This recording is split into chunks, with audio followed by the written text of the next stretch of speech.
Hello there, Jared the Dark Jedi here. As all of you are aware, the Screen Actors Guild and the Writers Guild are both on strike. And after some consideration, it has been determined that review content, like what is mostly predominantly makes up a lot of what we produce, is still going to be not considered crossing the picket line. It is still encouraged by the Screen Actors Guild, who established new terms additional to what was being asked to be complied with the WGA. What we do here, the conversations we love to have with a bunch of our friends, to have with you guys, is not possible. The stories we love to talk about, the stories that we love, do not get made without the blood, sweat, tears, creativity, and brilliance of the writers and actors. And currently, the studios who produce the things we love are working these writers and actors to death, not compensating them appropriately, and are trying to replace them with AI. I would think it goes without saying that the Nerd Academy podcast stands staunchly with the Screen Actors Guild and the Writers Guild, and we'll be supporting them from here until the end of these strikes in whatever way that we can. There will be links in each episode description so that you are able to see how you can help, where you can help, how you can donate to different funds to keep food in the belly and roofs over the heads of the writers and actors who are trying to make historic change in Hollywood as we speak. This review, this discussion, this news roundup, whatever the episode may be, was recorded during these strikes, and our love for the works of these writers, of these actors, will continue to be praised and discussed while they fight for their rights. And I want to implore everybody watching and listening to aid in whatever way they can. We stand in solidarity. And we ask that you Hello, do too. my friends. It is Aldo. So, without any And further welcome ado, back to the Knights of here's the the show. Nerd Republic. You know what to do, and stay profitable.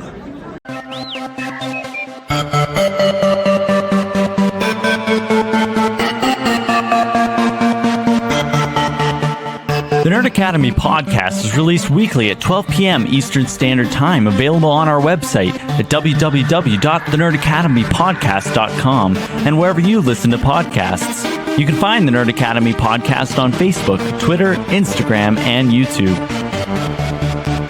You can also help support the show by going to patreon.com/The Nerd Academy podcast, where every donation allows us to bring you more exciting content every week.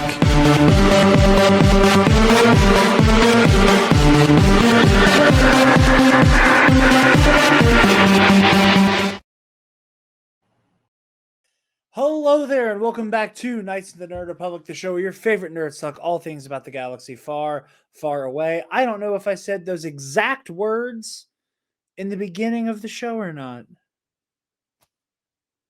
It's been an hour. I just watched Loki because TNAP is being recorded tomorrow. Anyway, or today at the time that you're seeing this.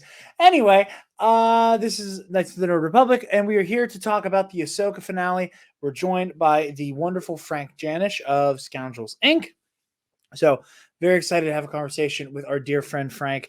I've been over on Scoundrels Inc. a couple times for Ahsoka this season.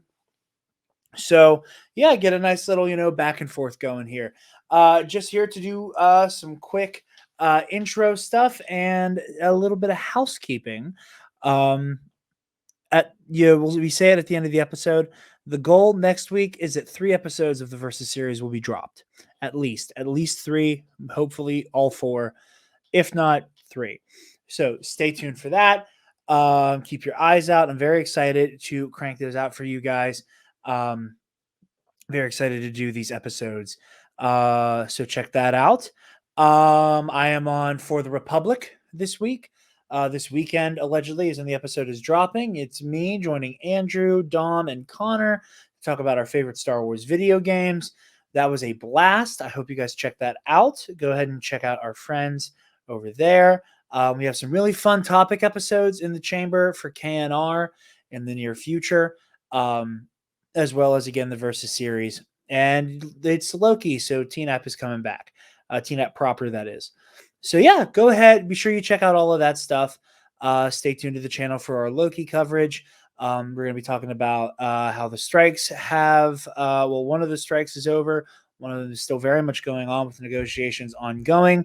Here's hoping that that reaches a resolution here soon, and that everybody involved can get the fair pay and wages and treatment they deserve in this industry that tells these stories we love, that gives us the opportunity to talk about them and unpack them and discuss what makes them so special to us.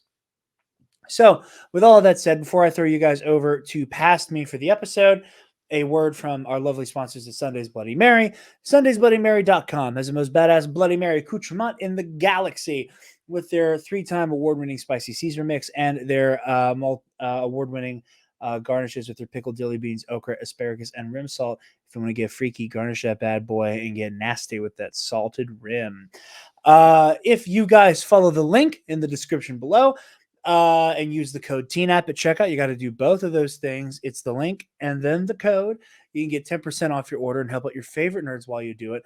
I'll do that one more time. That is sundaysbloodymary.com. You're going to use the link below, and then at checkout, use TNAP as your code, and that way you'll help us out while you get a good discount on some of the best Bloody Mary mix. Not some, the best Bloody Mary mix. The only Bloody Mary mix I will use.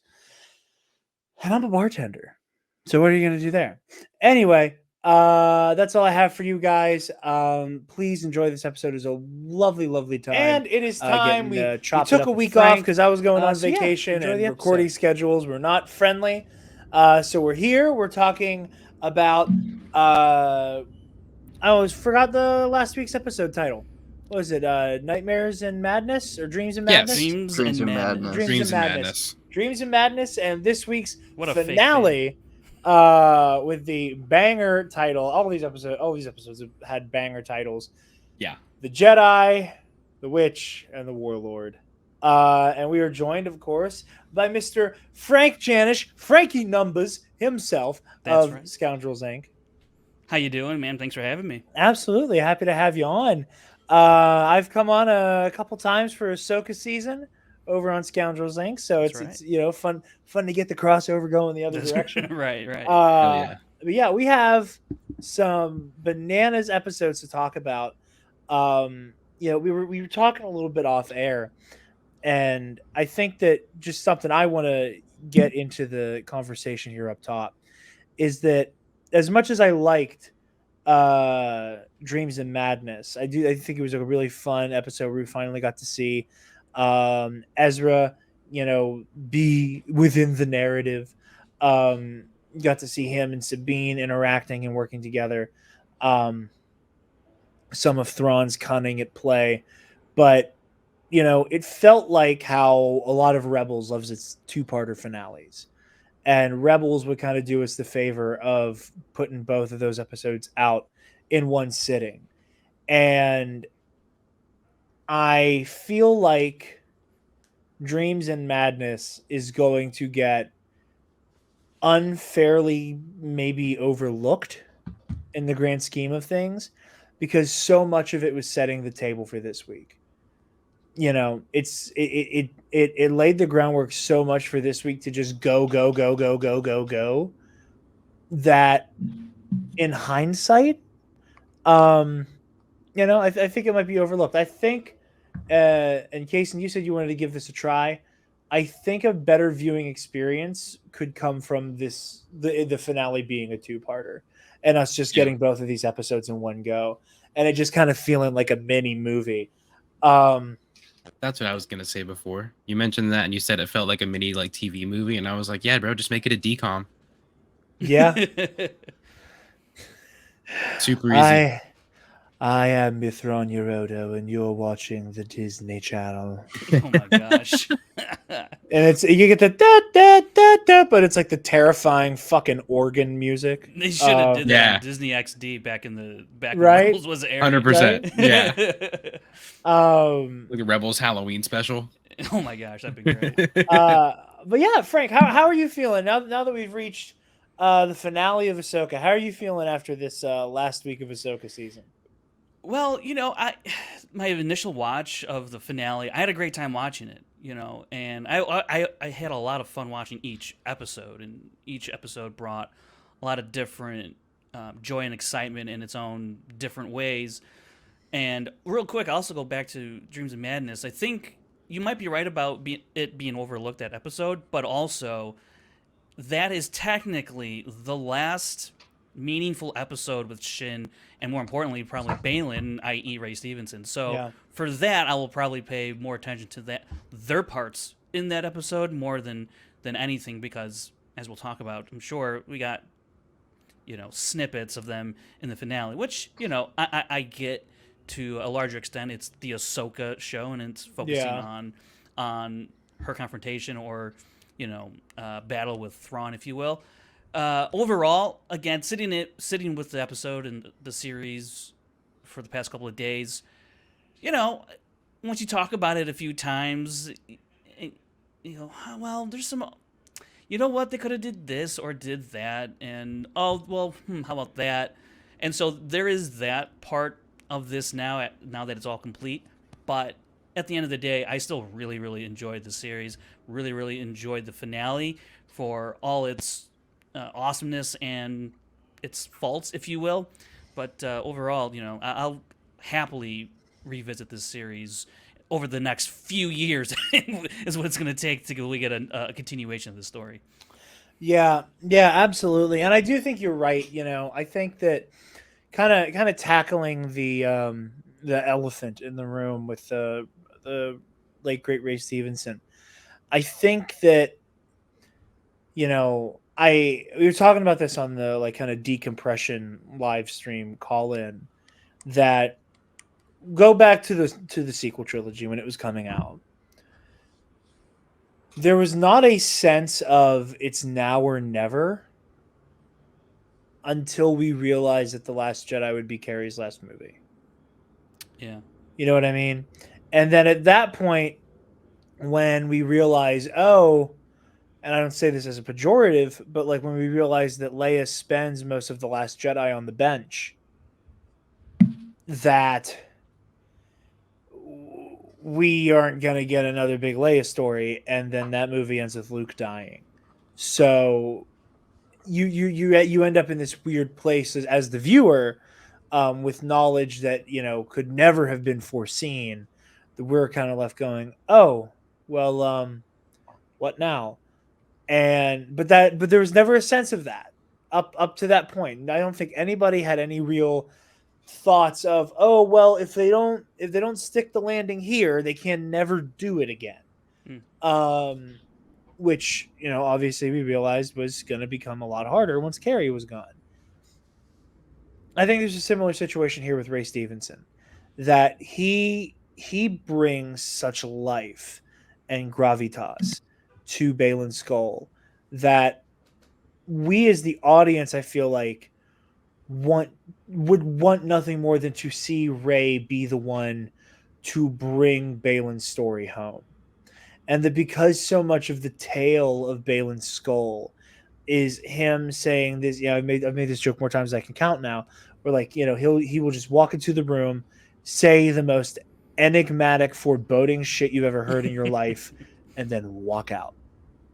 Like nothing just happened. Yeah. And he got to have so many of those moments and brought such ferocity and intrigue to the character in his more withdrawn moments, in the sword fights, all of that stuff, that now that he's gone, we are all kind of left going, oh, I wish we could have heard from Ray what did Balin want, what was in Balin's sights, especially when the show or the season ends and he's standing on top of this huge like shrine to the Mortis gods, and Yeah. it's implied he's looking over it like that gigantic like Mortis cathedral from that arc, that you almost go, oh man, like it's so sad knowing that Rey will not get to finish the story. And I think that's like, I think that is a cloud that is hung over the finale for me. You know, I have a handful of criticisms, none that are too major, and one that is just something that I'm not fully sold on yet, but I'll wait to see what happens. You know, I'm gonna let the cowboy man cook. As you should. As he's proven he's capable of. Uh, I can't get past how unfortunate it is that, you know, that again, like Ray didn't get to finish the story, you know, and I don't know. I think a lot of people like went into this finale, like at least I did, thinking that like, okay, we get a little bit of Team Ahsoka versus Team Thrawn, and then Balin would do some wild fuck shit, and we'd figure out what his whole deal was, and then maybe he dies, maybe he doesn't. Yeah. Yeah, that's what I was. Yeah, I was kind of like not upset necessarily, but I was kind of like a little turned off, just slightly. I still loved it. Little turned off by like I feel like Balin didn't really have an like impact at all in the last like 2 whole episodes. Well, I mean, I hesitate to say impact. I think it's just that, like, we're watching his story develop. And, Yeah. you know, something that I think, you know, a friend of the show, Alden Diaz, pointed out recently on Twitter, you know, that, like, we, as a fandom, need to remember, like, we're not watching movies anymore. Like, it's long-form storytelling, which means that these stories have the time to take its time and just kind of be like, yeah, and while this storyline is coming to a head with Ahsoka and Sabine and Ezra and Thrawn, etc., Balin and Shin are like on to the next story arc already. Yeah. You know, they fulfilled their duty. They're in their own show. Yeah. They went into their own show. It's almost like yeah, absolutely. They got to have their own show that we got to see way too little of, unfortunately. yes. And it's again, it's not a criticism. It's just I want more of them all the time. Yes. But yeah, no, I'm deeply fascinated in where things go next. You know, you don't want to again trivialize the loss. You know, and whenever the creatives who worked with Rey and Rey's loved ones are ready and are prepared to give the blessing to recast Balin Skull, I am incredibly excited to see who steps into the role. But my God, do I not envy them? Yeah. They have this kind of a performance to live up to.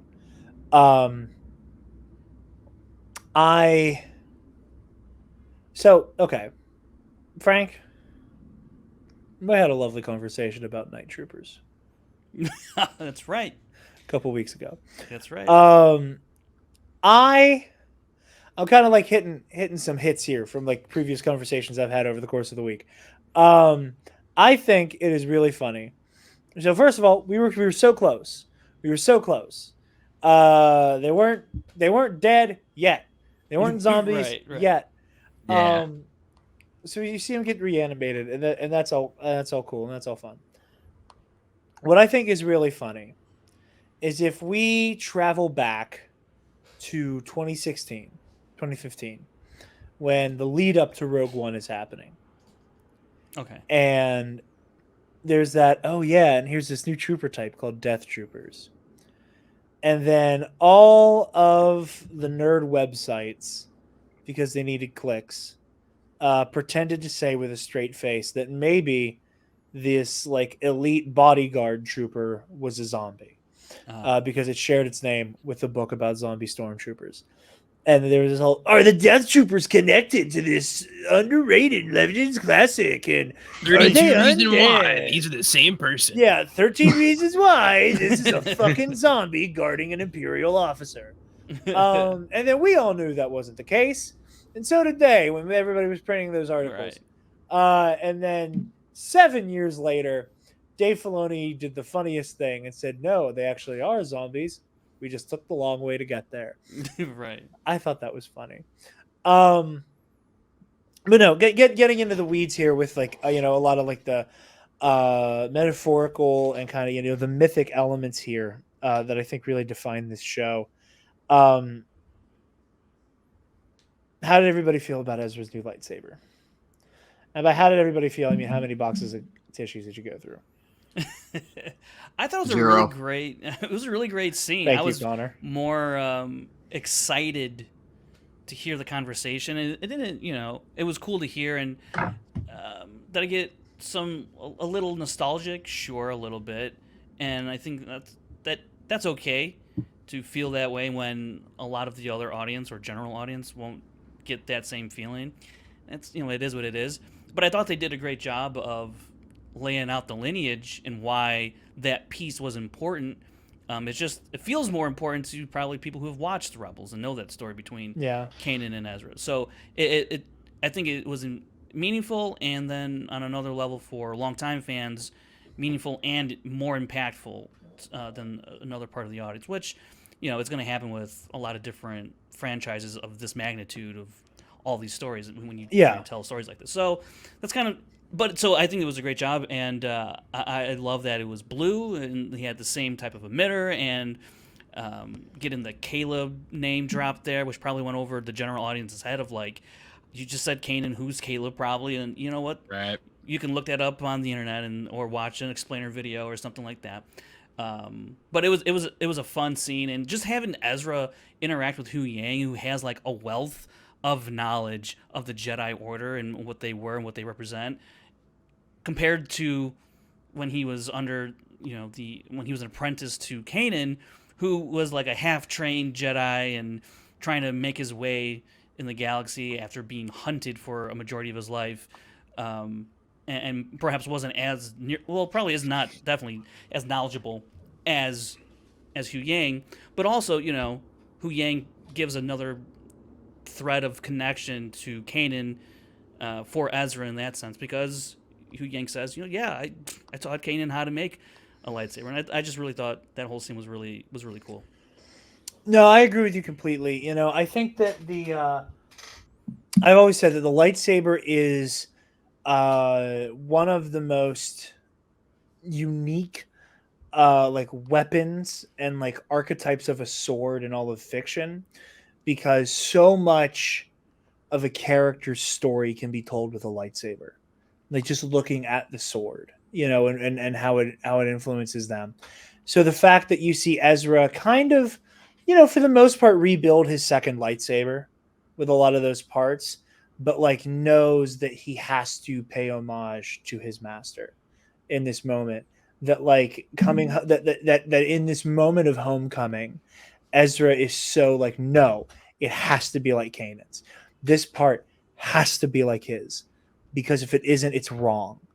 And that like you can tell that Ezra's like appreciation and gratitude for being able to come home is just billowing and billowing and billowing and billowing, because he because he's like, no, like I need to represent Kanan in this way. And that again, this is the setting up for Ahsoka season 2 or the Dave Filoni movie or whatever the hell. That like it's inevitable that Ezra is going to train Jason Sindola, and that reality paired with Ezra getting to have a moment of like, hey man, this is basically what your father's lightsaber looked like, and Ezra, and lest we forget, Kanan's lightsaber is out there somewhere. Oh yeah, I'm sure. Arinda Price had it. Yeah, she did. At the end of season 4, she gives it to Thrawn. Yeah. So maybe it should be on the Chimera. Maybe it's on the Chimera. Maybe it was left on that dome on Lothal. So maybe the lightsaber got destroyed in the dome. Who knows? All I'm saying is there's a chance Kanan's actual lightsaber is out there, and I think it would be beautiful if Jason got to inherit that. But all of that to say, seeing how much paying homage to Ezra's master meant to him, I think is really beautiful. And I think there's also a lot of fun we can have with like trying to interpret what the blade color means.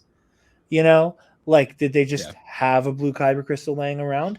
Did they have a blank crystal that Ezra meditated with and it turned blue?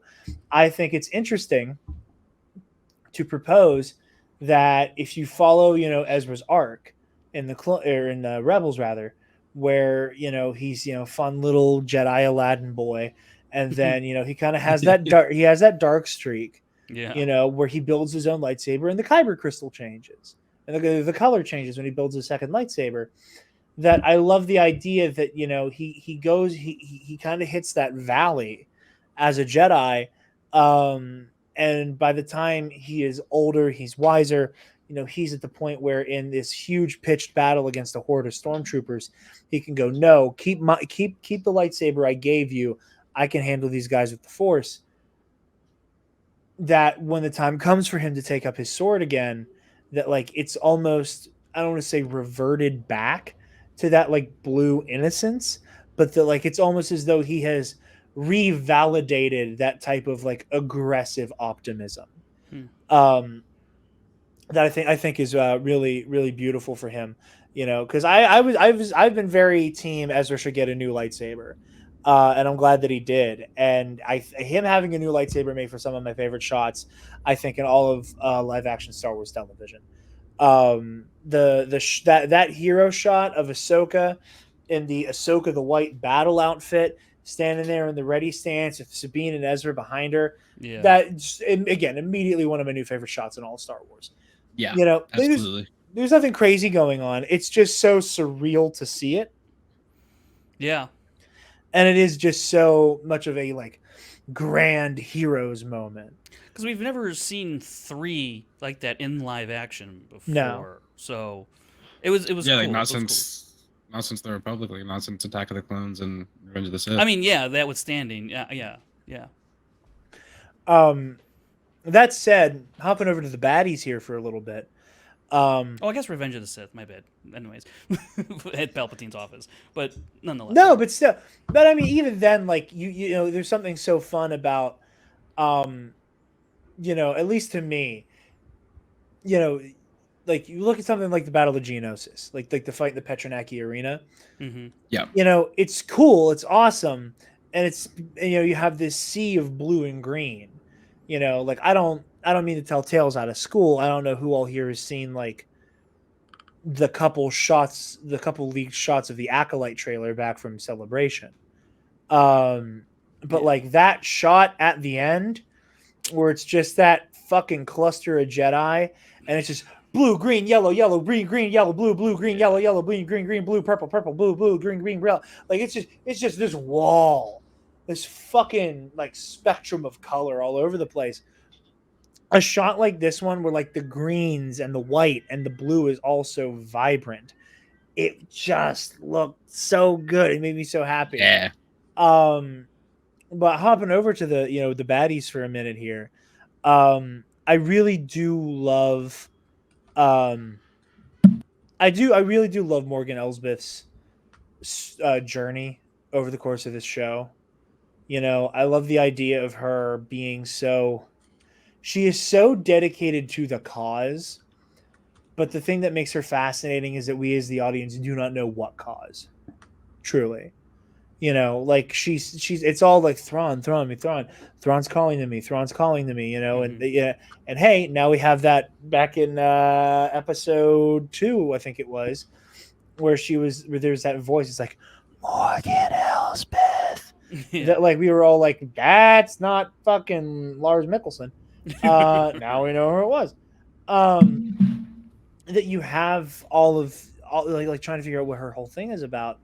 That when we get to Peridia and you realize that she's dealing with like these high priestesses of the Night Sister Force religion, that you then kind of start to question: is Morgan doing this for the Night Sisters, or is she doing this for the Empire? Is she doing this for herself? What's her motivation here? I'm not quite sure. And she kind of goes to her grave being this, approved double agent, where she gets to have that, for the Empire from Thrawn. Yeah. Where like Morgan accepted her fate.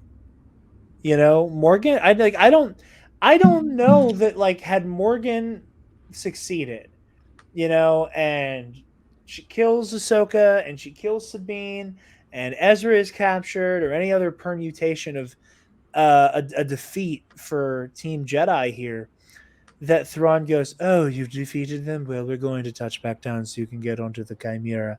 I don't, No, because I, I I think don't, Maybe send a shuttle. Maybe. I don't maybe, know. Elsbeth. I mean, at the end of the day, she was using the Empire as much as the Great Mothers were using Thrawn.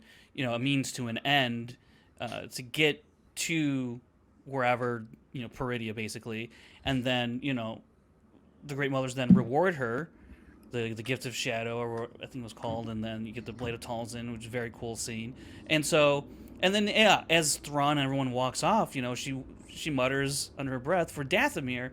So, yeah, she was saying everything she thought Thrawn wanted to hear or needed to hear, up to a certain point. But once he was like, "Hey, I want you to hang back here," then it was like, all right, I'm not, she's not doing it for the Empire. She's not doing it for Thrawn. She's doing it because there's a greater plan, I feel like, that the Great Mothers have once they get back to Dathomir. And if she's got to stay back so that the Great Mothers can get back to Dathomir, if this is one way that's got to happen, then she'll do it, because she made that oath to them when they gifted her,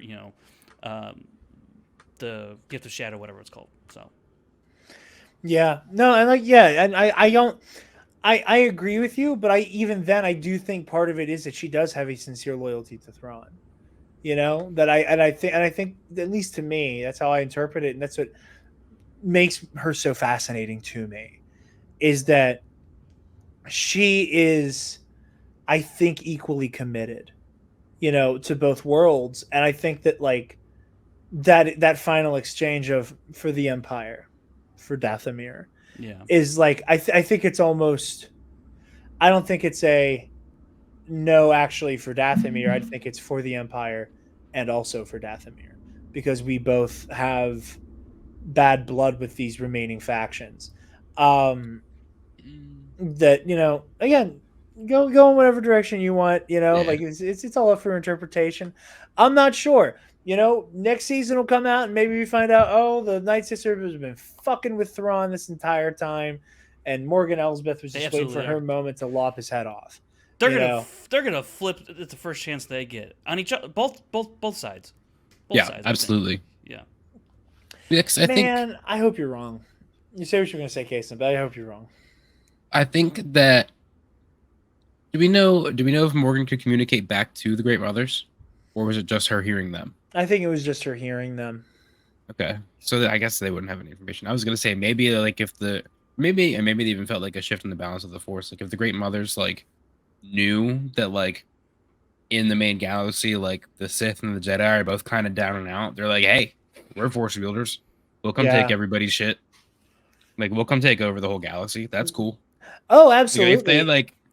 Well, yeah. I mean, that also plays into what Thrawn was talking about. Or Balin was talking about. There's a greater power out there, and he feels that Thrawn and the Great Mothers are fearing that greater power. So of course they want to go back to the known galaxy. And oh, by the way, they have Dathomir there, which they once occupied. So let's bring all of our dead Night Sisters on Thrawn's ship. Yeah. Let's go repopulate Dathomir and start our whole thing over again. And then Thrawn, meanwhile, is like, yeah, I woke y'all up. You guys, are loyal to me now here on this planet, and I can get you back. So do this, that, and the other. But once they get back on Dathomir, I think all bets are off at that point. Yeah. Maybe. I do like the idea, Kason, that you bring up, that the Night Sisters are there's a huge power vacuum, and there's so few of our kind left that an influx of us will completely shift the balance. Right. Because nobody would have any idea what to do. Nobody would be expecting it. It would just out of nowhere.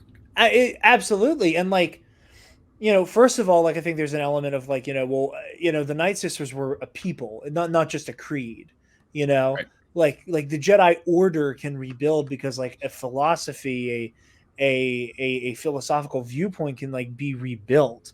It's a belief system, whereas the Dathomiri Night Sisters, Like, not only is it like a set of beliefs in the Force and a philosophy within the Force, it's also a people, and those people got wiped out. So them reemerging is also kind of like a, oh fuck, oh no. But also, I think it's interesting that like you can look at the eradication of the Night Sisters of Dathomir and see them as justifiably looking at themselves as the victims of both the Jedi and the Sith. That, you know, they got caught in the crossfire Of their war. of their war that was raging, you know. And obviously, you know, it's not like the Night Sisters didn't pick a side, you know. Like 2 3 of the preeminent Jedi killers of that era came from Dathomir in some way, shape, or form between Mal Savage and Ventress. So it's not like they didn't pick a side, but it's also not like they didn't also go, yeah, we're done at a certain point. So I like the idea that you also have the Night Sisters coming back to the galaxy with a bit of a chip on their shoulder, or at least the Great Mothers, where they go, oh, you know, the last time we left our Night Sisters here on this planet by themselves, and we were back on Peridia, y'all thought you could fuck with them. Well, we just brought an army of coffins, and it's no holds bar this time. I'm coming for your fucking neck. All the Jedi, all the Sith, what, bring it on. I do find that fascinating. And I love Morgan Elsbeth's just fanaticism. Again, regardless of which faction she's more loyal to or who she truly serves, like at the end of the day, she was ready to lay her life down for Thrawn. Whether it be directly for Thrawn or just because Thrawn represented what their success state looked like. And I love watching her go into battle against Ahsoka. Something I think is interesting about that fight is that we have now seen twice Morgan Elsbeth come this close to being able to take out Ahsoka Tano, up to and including disarming her of one of her blades. Yeah, you know, because back in Mando season 2, she pieces her up, lightsaber flies into the pond. Here, blade of Talzin, like a hot knife through butter through the showdown. yeah. Yeah, that was wild. Did Yeah. not expect that. Same. And I also want to, again, I think pound for pound, I think Ahsoka might be the best live action choreography of the Disney era.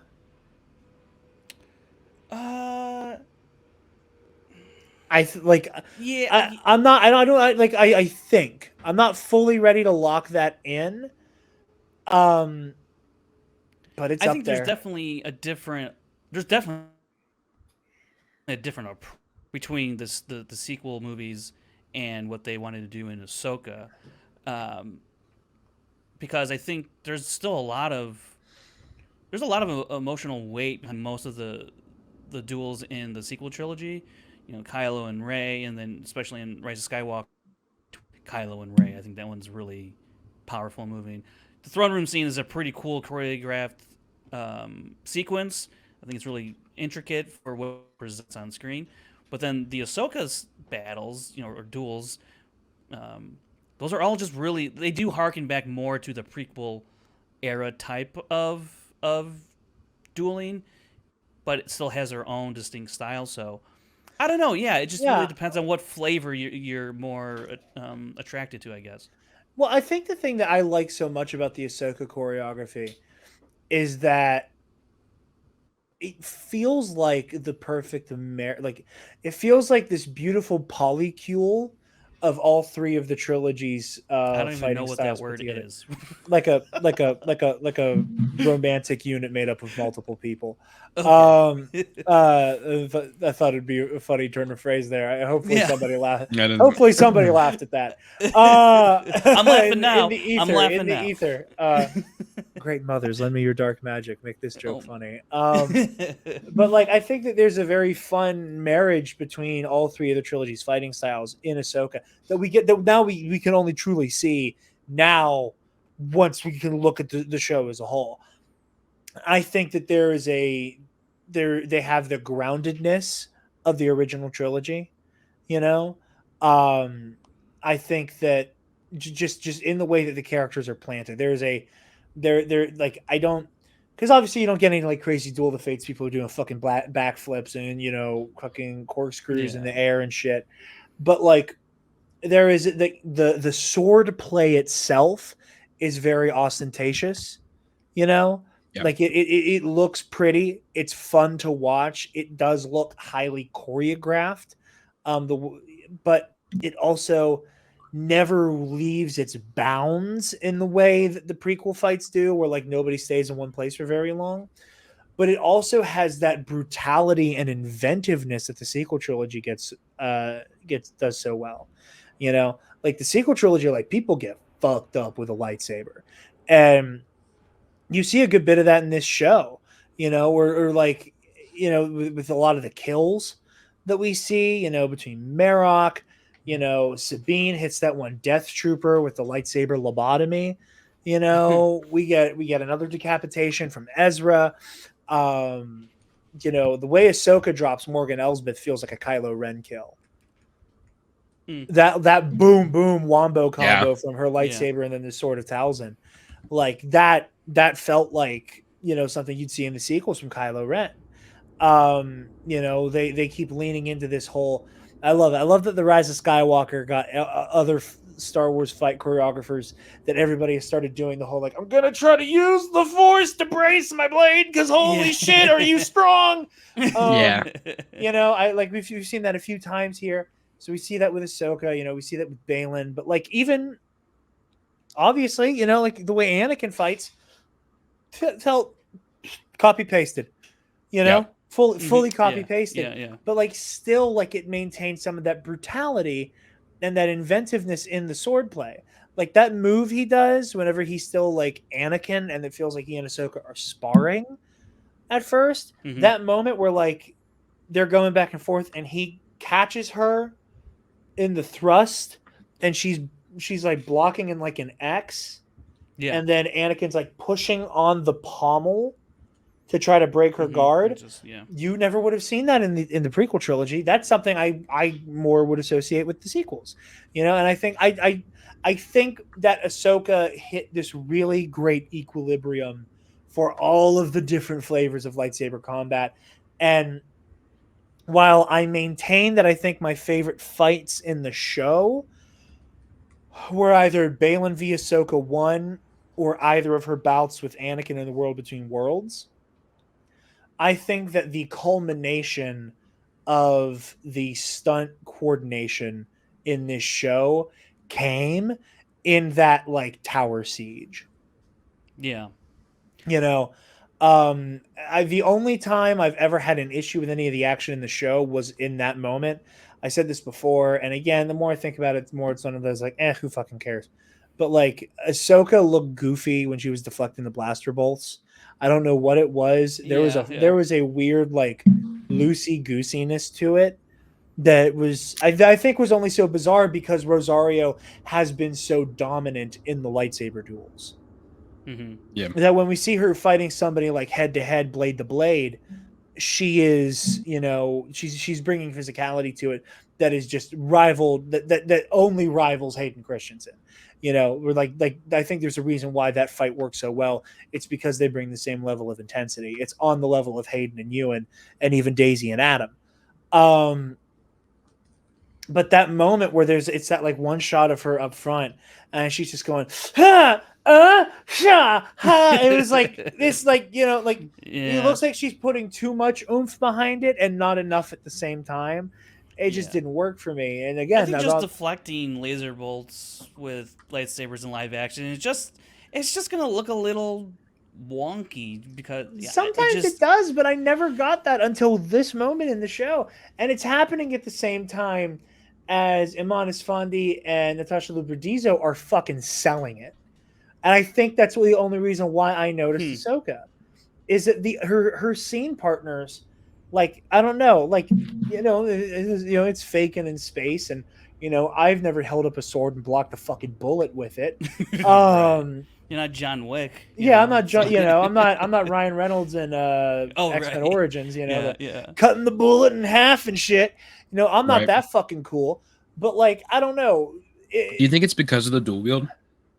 I don't know. I think Yeah, what were you gonna I say? think with if all three of them are blocking blaster bolts at one time, if you see Ezra and Sabine both hitting like with a single blade, and then you see Ahsoka like going rapid fire blocking, you're gonna be like, okay, why is Ahsoka taking way more shots than either of those two are? Why would they spread You them know, out? and maybe it's because she's juxtaposed with them, but like Keller and Beck didn't look silly in Mando.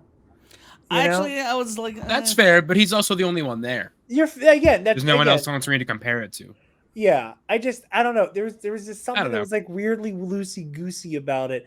But again, I say that just to juxtapose it with. That is the only time there was an action scene for me in the show where I was like, ugh. Yeah. Other than that, it goes right into that incredible fight with Morgan Elsbeth, which Mhm. is just so down and dirty. I love it. Um, that the way that sword fight plays out super worked for me, and it makes up for it in my opinion. I was just super impressed by all of those moments. Speaking of those fights, Sabine and the Force. If anybody has an opinion on this matter, I give the floor to you before I start kind of going off about it. oh, okay. Well, I'll just say my piece about it. Please do. Um, Yeah, there we go. I think we all knew this moment was going to happen at some point in the show, probably in the finale, which ended up happening, right? The circumstance in which it occurred first, first of all, the Death Trooper is like actually a Death Trooper, very cool. You kind of like seeing in the broken helmet and the jaw and all that, very cool. Like that a lot. Calling upon the Force to get her out of that situation from being choked to death, basically, I thought was pretty.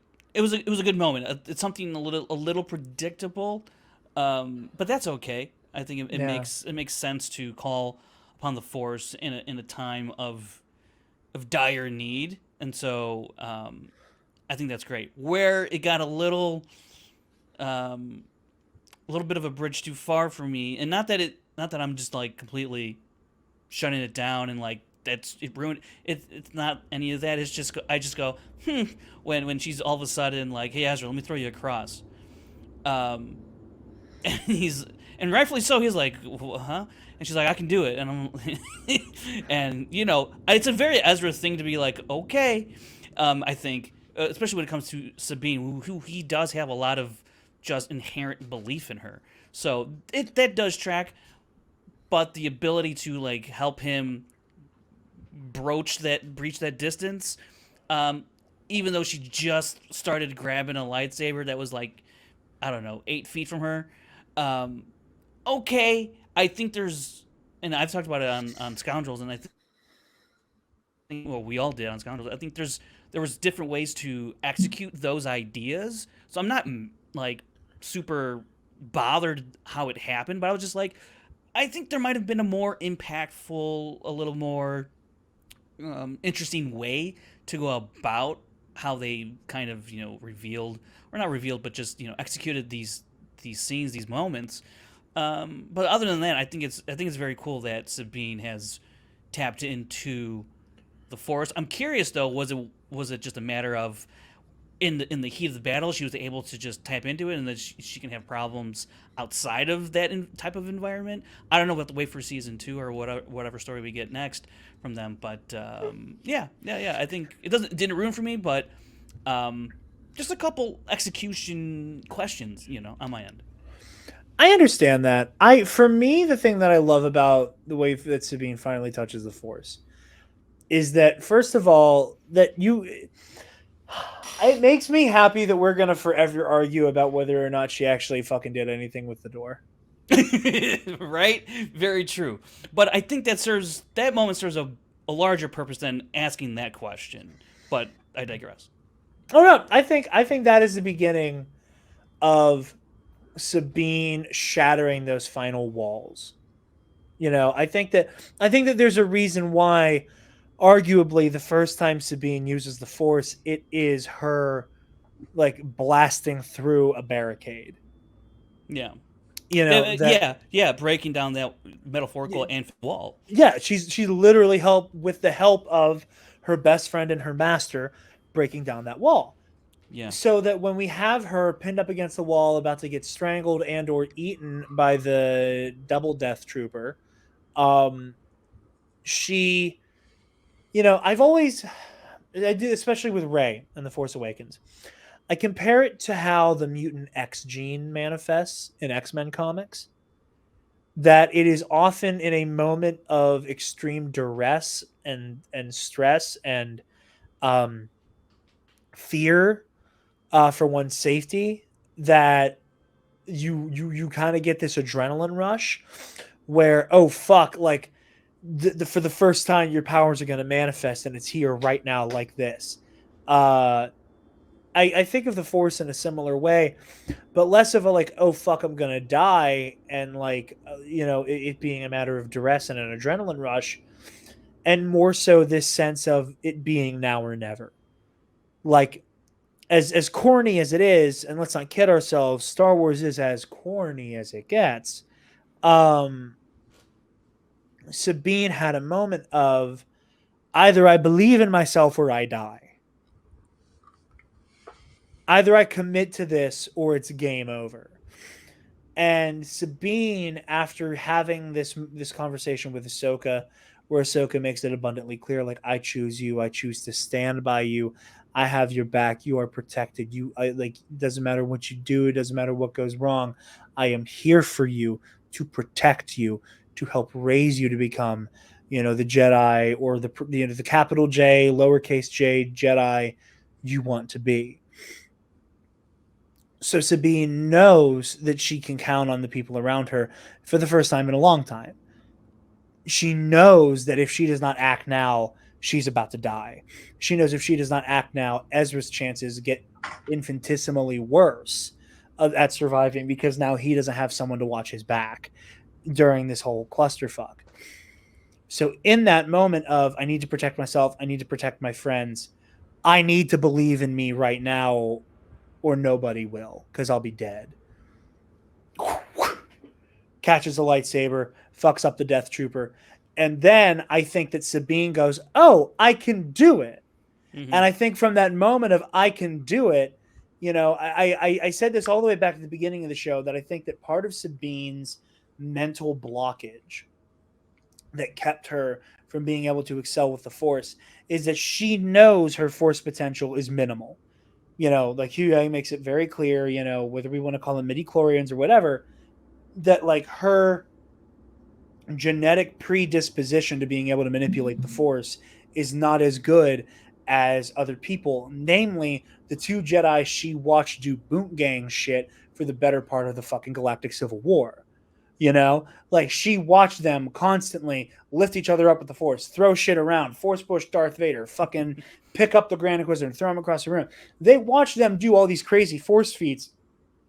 Also not limited to that time Ezra summoned a school of space whales to usher Grand Admiral Thrawn away. Right. She's seen them do so many bonkers fucking things with the Force that, like, I feel shitty about myself too.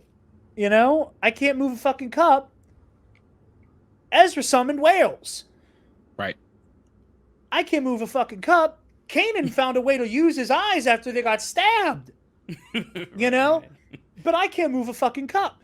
So I think that like Sabine was so locked in that place of I can't do it, I can't do it, I can't do it. Look what they could do. Look what I can't do. I could never do what they do. That she get locked in that place that by the time that she finally cracks that egg and is able to do that at that point, what is the first thing she thinks to do? I'm gonna do that thing you and Kanan did all the time. They're like, it hits her like that. She's like, fuck, I'm gonna Force push you up into the Chimera and then you can come get me, right?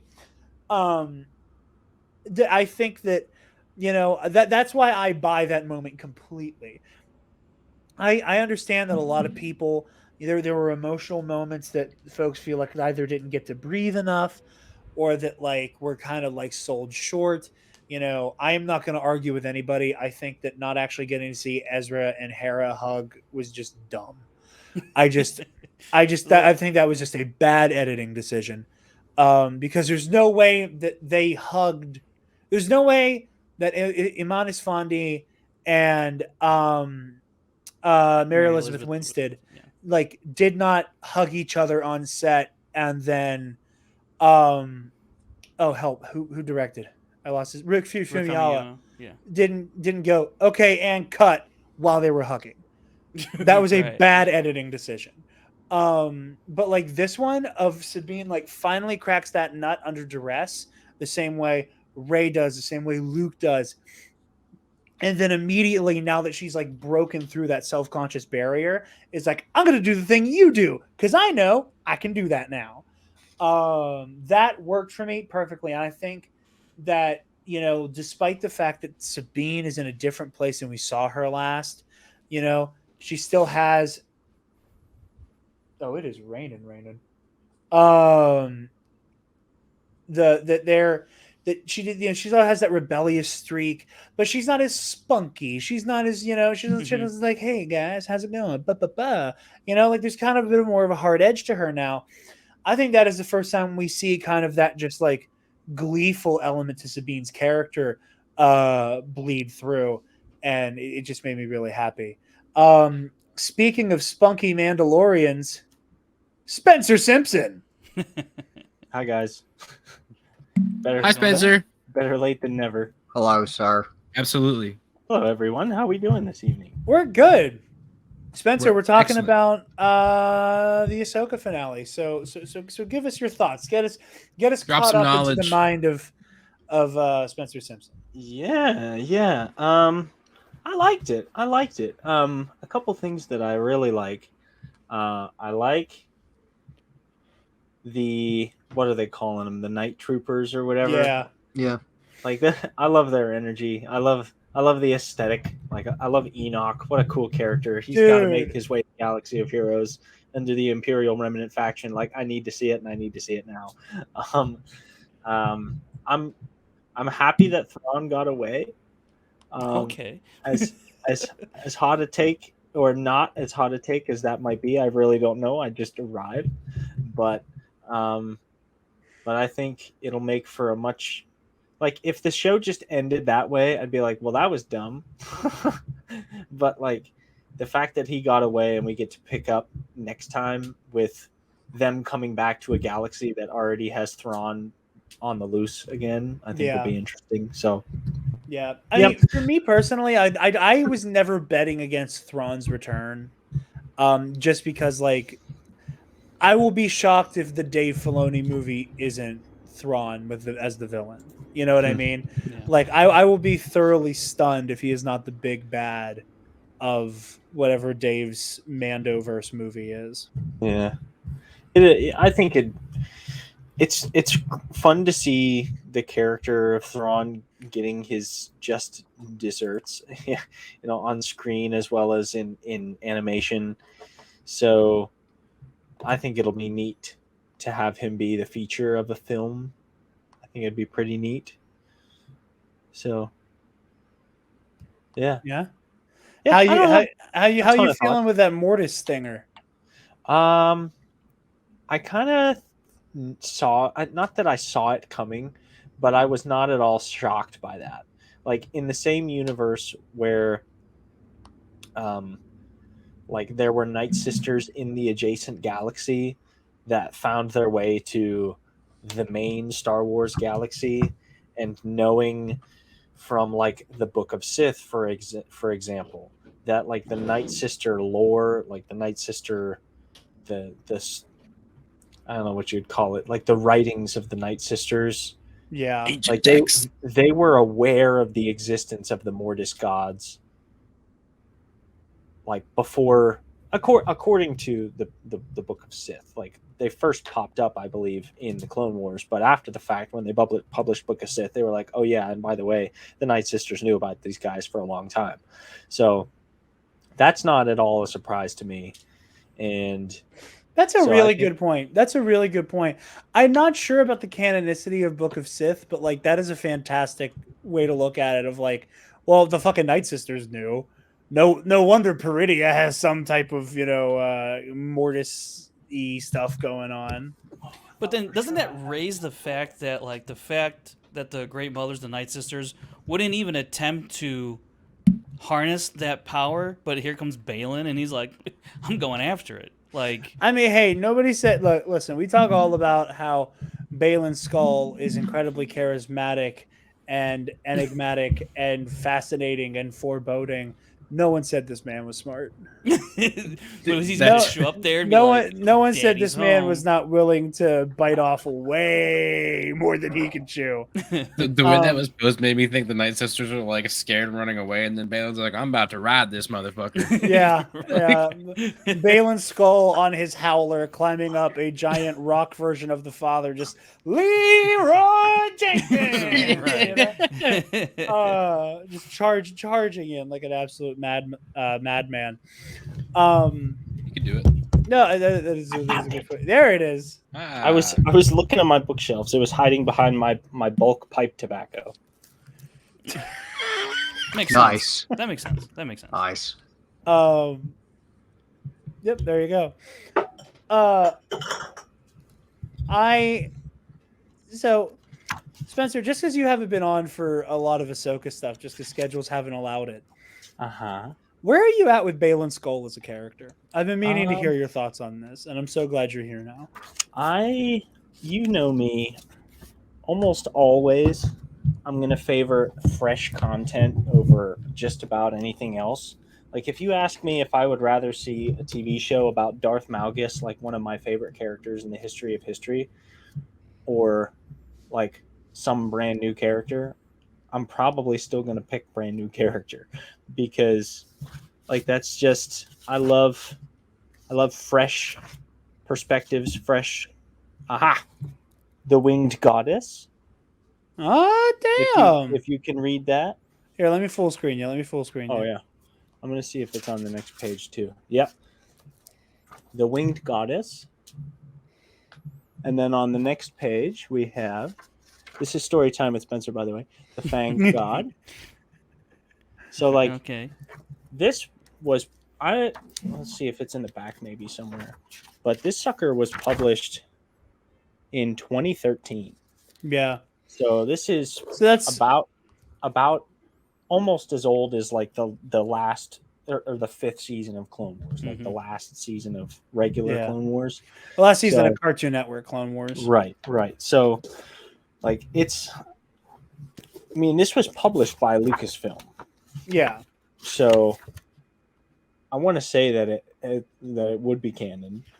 I think it's canon adjacent only because like the entries from some of the characters in there are no longer canon. Like, I believe Malgus has entries in there and stuff like that. Yeah, he does. But like, hey, let us also not forget that Rian Johnson owns the Jedi Path, and whenever people were like, Rian Johnson doesn't understand Star Wars, he, in the funniest exchange I've ever seen on Twitter in my life, basically did like a series of still images of him walking up to his bookshelf, reaching into his bookshelf, pulling out the Jedi Path, and then opening up to the page about Force projection, and being like, checkmate. So, yeah, and the canonicity of this kind of stuff doesn't matter. That's deeply fucking fascinating that the Night Sisters were always in the know of like, hey, there's some fuck shit with Mortis, y'all. But to answer your question, I think Balin's philosophy is fascinating. Like he's kind of like this chaotic neutral kind of a character. Like, I think he might be like one of the poster children for the chaotic neutral type, because like you say chaotic. I see him as a lawful neutral. Keep talking your shit. I think it's interesting. We both are like look at him slightly, very slightly differently. I see elements of chaos in him, and I see elements of like structure and lawfulness, but in a very unlawful way.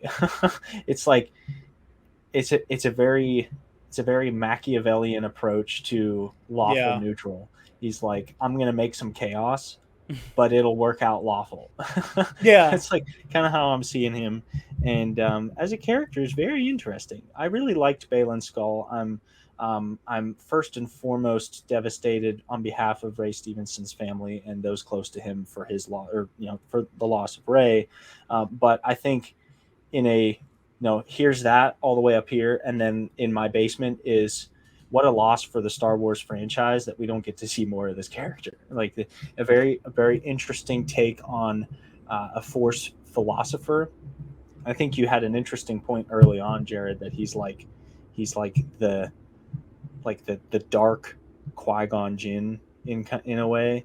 Um, he's got some interesting unorthodox takes on the Force, where Qui-Gon's takes were unorthodox on the light side. It's like here's this Balin Skull guy who's like a dark sider, but like his philosophy is a little unorthodox. Yeah. Tipping toward the center, as it were.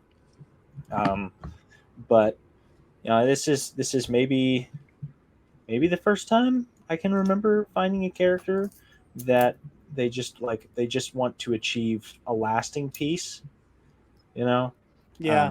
And they're willing to do what it takes to make that happen, even if it goes against philosophies that they once held, maybe philosophies that they still are endeared to. Like we see Balin Skull.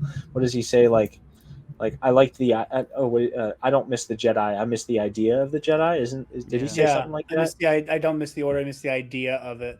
Right. Like what a he's like Thrawn. I remember reading the Thrawn books, and every 5-7 chapters or so, I'd have to like remind myself, like, this guy's a bad guy.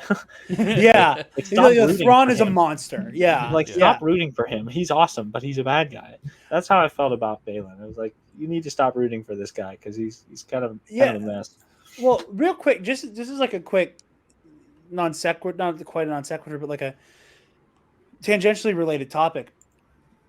There's a lot of people who and again, Spencer, you have no frame of reference for this because you're so much smarter than all of us that are not online at all. There's a contingent of Star Wars fans who love Thrawn, but because you get to understand his own psyche and worldview and origin story in the canon 2 Thrawn trilogies, that they've forgotten the horrible things he's willing to do in the name of the Chiss Ascendancy and in the Galactic Empire. Like, I think that's really interesting because, like, for example, there was a screenshot floating around Twitter today where it was like a quote from Timothy Zahn, who basically, he was at a panel, and this is years ago. It was like 2021, I think, where he was asked, hey, if when Ezra and Thrawn show up again, how do you think you continue that story? And Timothy Zahn basically was like, well, I think it becomes like an unwilling buddy situation where, like, eventually they kind of level each other out. And it, again, I haven't read the quote directly in quite some time, but I saw the quote circulating. And basically, like, I think eventually Ezra will kind of level Thrawn out. And hey, that's Timothy Zahn. I'm not going to tell him he doesn't understand his own character. Yeah, this guy's a genius. Who am I? Who am I to tell you don't get your own character? However, what I will say is Thrawn does not belong to Zahn. And even though that may be Zahn's idea as to how he would execute the return of Thrawn and Ezra Bridger, that's not the story Dave Filoni wants to tell. And even though Timothy Zahn is the creator of Thrawn and wrote all these books and everything, I think at the end of the day, like Timothy Zahn and Dave Filoni kind of co-parent Thrawn at this point. You know what I mean? Like, I think they have approximately equal ownership of that character to a certain degree. And while I do think Dave is a little too like George in the way that he likes to assert dominance over the canon, because he gets to put shit on screen, so therefore he gets to, trump other people's things. Again, so much of it doesn't really matter that much, but there are bizarre decisions of him, like, changing, like, retconning stuff that I will never understand and never get. But all of that to say, I think a lot of people, because you understand where Thrawn is coming from because of the Thrawn Ascendancy trilogy, or the Chiss Ascendancy trilogy, and we We know that Timothy Zahn thinks Thrawn could turn back to the light at some point. So many fans of Thrawn look at versions of him where he is depicted as evil, as almost being sacrilege and a character assassination of a man whose character is defined by the fact that he's like really into carpet bombing cities before they get a chance to fight back. You know? And I think it's exactly to what you were saying, where it's like, as fascinating as it is to get inside of Thrawn's head, when you're reading the first canon Thrawn book that's just called Thrawn, I think there comes a point where you forget that like Gray Swan or whatever the fuck that rebel's name is, Night Swan is a rebel. He's the good guy. You forget the perspective eventually. And that's kind of the point. And I think that's the same case with Balin. I joke about how, I was rooting for him when he fought Ahsoka. But like, as fascinating as it is to have a character whose whole thing is, I want to break the cycle, I want to break this, I want to break that, you need to interrogate the methods of breaking the cycle. Because when you're dealing with somebody who, kind of has that vibe of both sides equally bad, you have to have the moment of, I don't know about that, Chief. I feel like there's one side that is definitively worse than the other one. Neither of these philosophies are airtight. The Sith like blow planets up and shit. The Jedi are philosophically bankrupt at times. They're not blowing fucking planets up. They're not leading like galaxy-wide genocides. They just suck sometimes. That's what fascinates me so much about Balin is his outlook of, I want to break these cycles, and you sided with the dark side to do it. What do you think that says about how you perceive these cycles? That I think makes him so fascinating, and I don't think this is the last we're seeing of Balin Skull. We were talking about it a little bit beforehand before you joined, Spencer. I do think he will be recast. Frankly, I don't see the story continuing without Balin. I don't think you can end on the stinger of, I'm standing on the arm of the father of Mortis, looking into the middle distance where there's this like glowing cathedral. Yeah. And then be like, and then Balin Skull was never heard from again. I don't know. I feel like you almost could. I think you could. I think it would be a ballsy decision. But in the past couple days, I've been really thinking about where the show ends. And, I was talking about how I have like one kind of major gripe with the end of the season. And that is that we're looking at whatever the next chapter in this story is, be it, bless you if someone sneezed. Whatever the next chapter of the story is, be it the movie, be it a season 2, be it another fucking show, whatever. We need to get off of Peridia again. Yeah. And for me, I was a little exhausted by that. Like, could happen in Skeleton Crew. Who knows? It could happen in Skeleton Crew. But like for me, like, and I used Ant-Man as an example the other day, where like the first Ant-Man movie is fun and great, and they pay off the establishment of how going into the quantum realm is kind of, a fool's errand and will get you killed. And they pay that off by Scott doing it and coming back, surviving, and going, hey, maybe Janet is in the quantum realm and we can save her maybe. And that's a great way for that story to end. And then it makes sense that the second movie is, okay, we set up that she's in there, we got to get her out. Cool. The third movie going back into the quantum realm did miff me a little bit. I like Ant-Man and the Wasp: Quantumania more than most people. The fact that we went back to the quantum realm and it just keeps being like the most important thing in an Ant-Man story started to annoy me.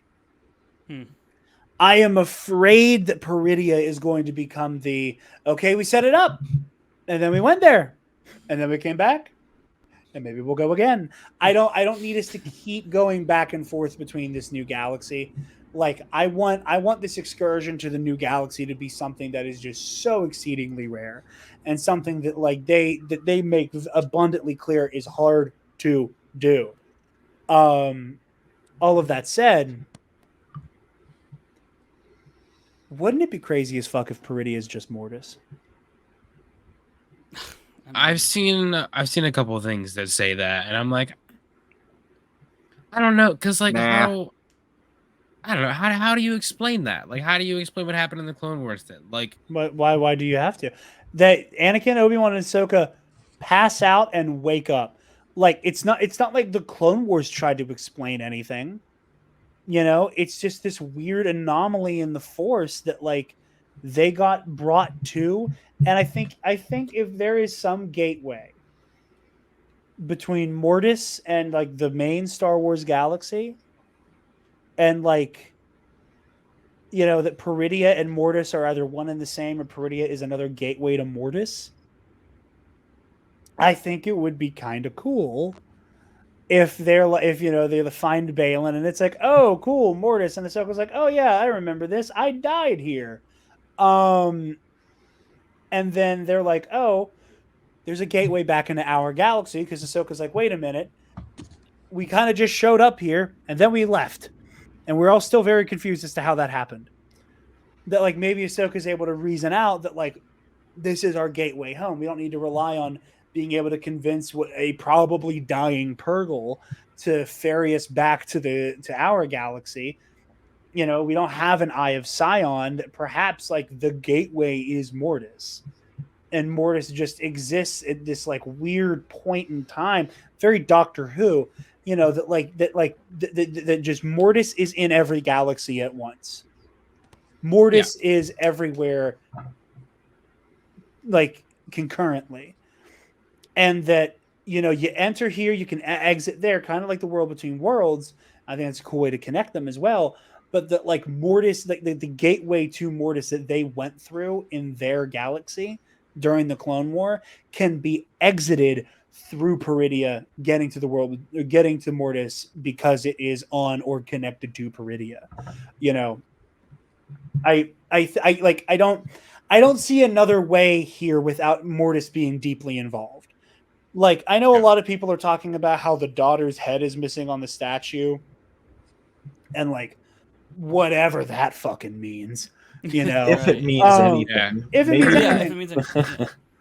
Like my interpretation of it is that I think the daughter statue is not there because the daughter lives In Morai. Yeah. Who's on Peridia now. Yeah, which I love. I love that. Yeah. I love that Morai is just there.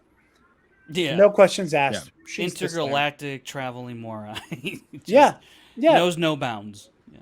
Wherever And you again, go, I would imagine with him being like basically the continuation of the daughter, that like he would have like some kind of similar ability to the wolves on Lothal. Where like I feel like Morai would be able to like travel through hyperspace, or travel maybe even through like space time, basically through hyperspace.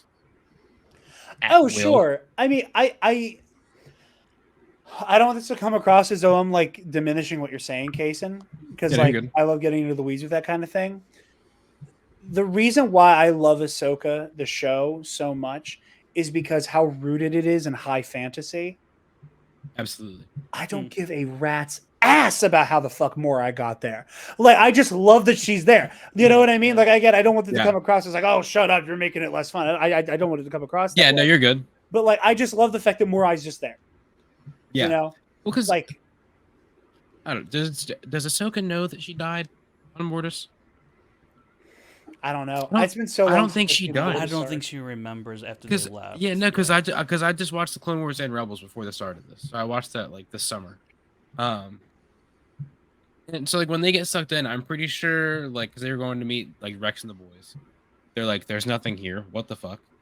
Nobody's here. Nothing's here." And then all of a sudden, Ahsoka's like, "Oh, what's that?" And then it's like, isn't it like a big like floating like black triangle?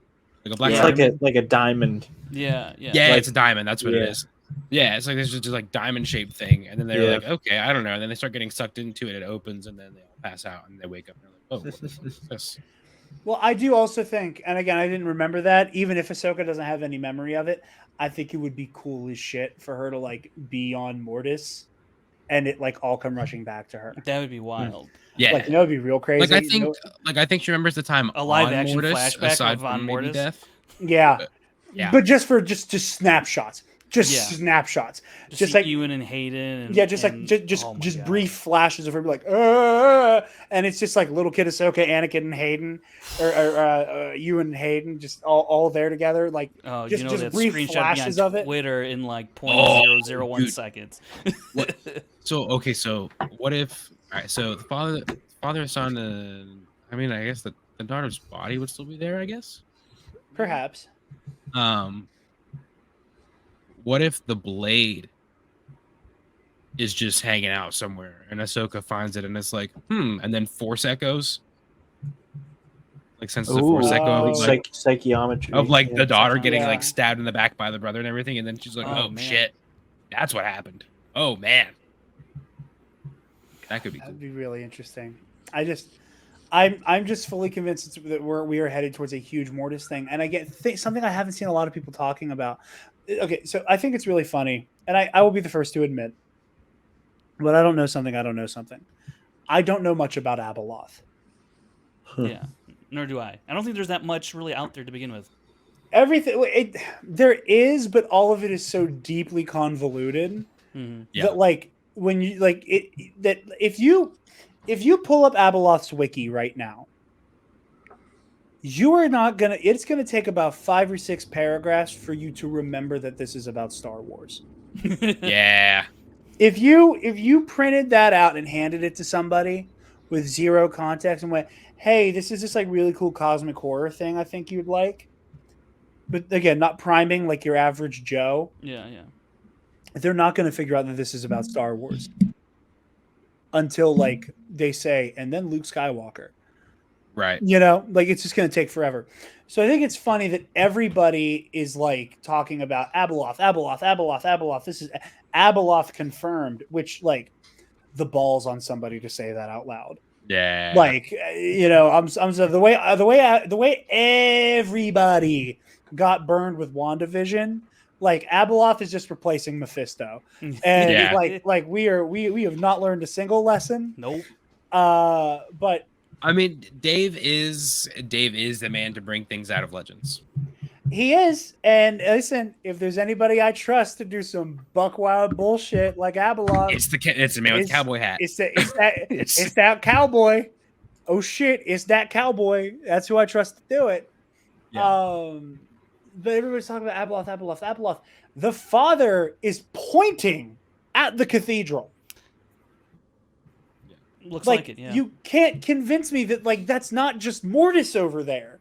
Like it's glowing gold the way Mortis does in the episode. I am fully convinced that wherever Balin is trying to get, it is the like the altars and stuff on Mortis, and that you know if you go back and you pay attention, like everything Balin is saying about Peridia, who's talking about how it's ancient Jedi, how it's ancient folklore, it's ancient Jedi folklore, it's tales, the fairy tales they used to tell us at the temple, you know, talking about the Purgil, talking about the Purgil migration, talking about how Peridia is the ancient home of the Dathomiri Night Sisters, like all of these things where he's talking about this is all like deep legend. Come back to our galaxy. What is inscribed on an ancient Jedi temple on Lothal? It's a mural of the Mortis Trinity. Like, there are ancient roots to the Mortis stuff that Dave has been peppering in for years now. That this shit predates the way that we understand the Force. So I'm fully convinced that the Mortis gods are something that was like a legend bandied about, a fairy tale that the Jedi heard about, never believed, never took seriously. That again, it's just as crazy as there's a far out galaxy, and that's where the spooky Night Sisters came from. You know? That like once Balin starts seeing, oh, there's a space whale. That space whale went to another galaxy, and I got to this other galaxy, and those are fucking Night Sisters, and they were here before we got here. Maybe all the other crazy shit they were talking about on this planet at the temple was true. You know, I think that'd be cool if he's like, oh, I guess Mortis must be real, and the insane awakening Balin's in for when he gets there, and he's like, oh, you're all dead, and it's Anakin Skywalker's fault. Yeah. You know, which could then foster more conflict with him and Ahsoka. You know, I'm just saying, I feel like I see where this is going. Which makes me think I have no clue what's going to happen. Oh, I will admit that immediately and follow my sword there. I've been ranting and raving. I'm sorry. We talked about Balin and the cliffhanger, and I went full Pepe Sylvia, and I apologize to everybody. It's a grand conspiracy, guys. Does anybody else have any thoughts on where the show's going after this one? Just because I kind of stole that and ran with it. It'll be interesting to see how much they try and tackle with the Mortis and Balin and Shin for that matter.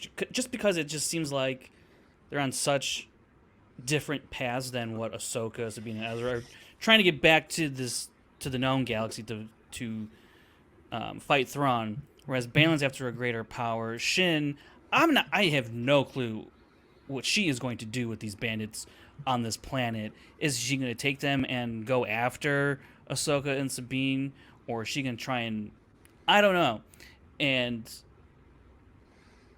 how deep do you get with the Mortis stuff? Or we could always talk about the general audience, will they get it? But it's just I think as long as they present it as well as they can, it's going to be a wild thing, I think, for a lot of new viewers who've never even heard of Mortis, watched any of the that arc. Because I know certainly when I was watching that arc for the first time, I was like, this is in Star Wars?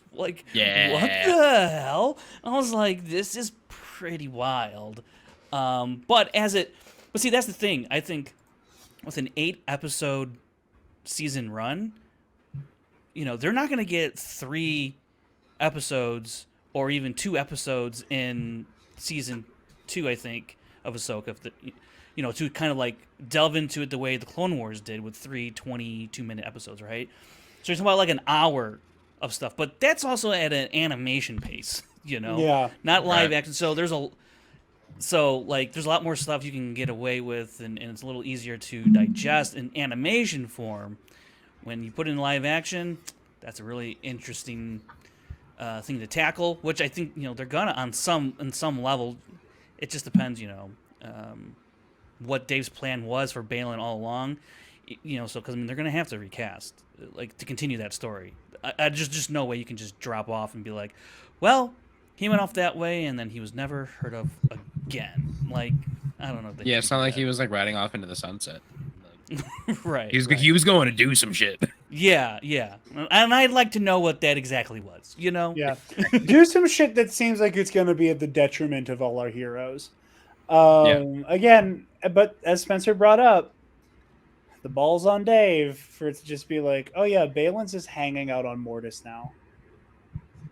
Balin's just on Mortis, and he went, well, why break the cycle when you can just live in the Force? But you know what? The thing that kind of, where I scratch my head about this is, whatever happens here is not going to have some sort of, at least right now, I can't see it. It doesn't seem like it's going to have a larger impact on the narrative of Star Wars as we know it in regards to the sequel trilogy, because there is all this stuff that happens, right? That we're sandwiched in between right now by telling this Ahsoka story, Mando, between Return of the Jedi and Force Awakens, and we're getting more of the New Republic stuff, right? If Balin, Balin's trying to upend the system, or the wheel, if you will, right? Looks like he doesn't do it because Palpatine comes back, and we have that whole thing on Exegol. So what? Does he just want to sit at the seat of Mortis and call it a day? Maybe, but it seems like he's after more than just finding a nice retirement plan. I could totally see him going full Thanos, though. He wanted to get Thrawn back, and now he's like, all right, now I'm gonna retire. I'm gonna find myself a good proverbial book in the form of this like Force Temple place, and we're gonna go and we're just gonna like sit at the feet of wise men and enjoy ourselves. Like I could see him. I could see him taking that route.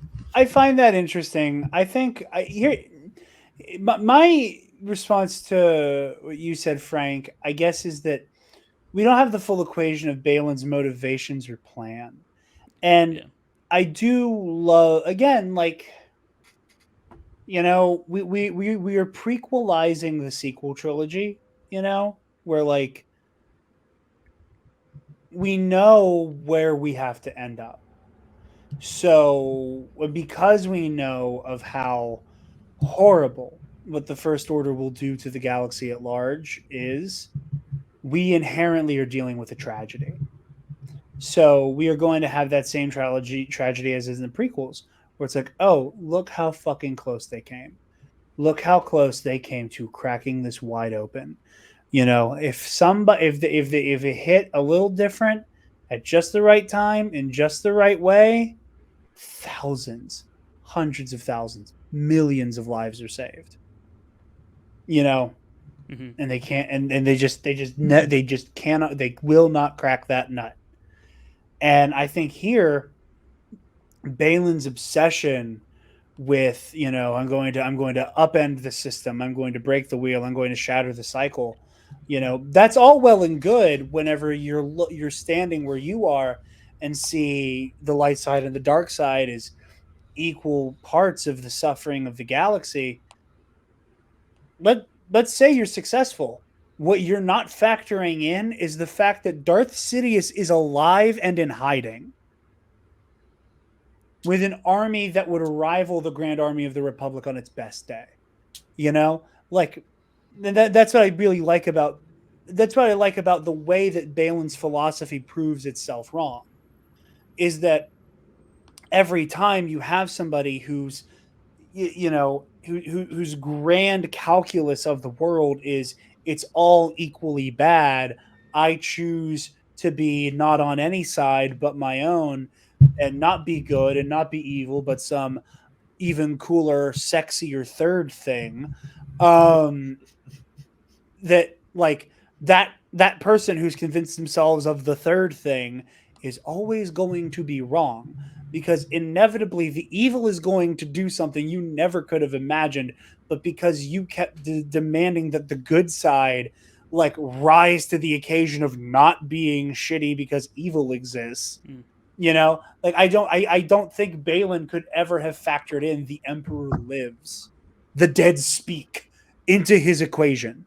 And that is why he will always be damned to fail. That if he is not stopped by our heroes, if in the timeline where he is successful, he will inevitably be usurped in what will likely be an even bigger bloodbath where objective evil dominates supremely.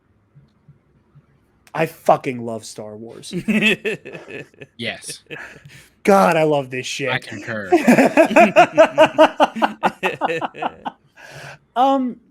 Spencer, question. Sir. You're my Tolkien guy. Okay. Are you my C.S. Lewis guy? Out of the current crowd, I don't know Frank super well, but I'm guessing that I'm your C.S. Lewis guy. From this crowd. Yes. Oh, how are you feeling about that title drop?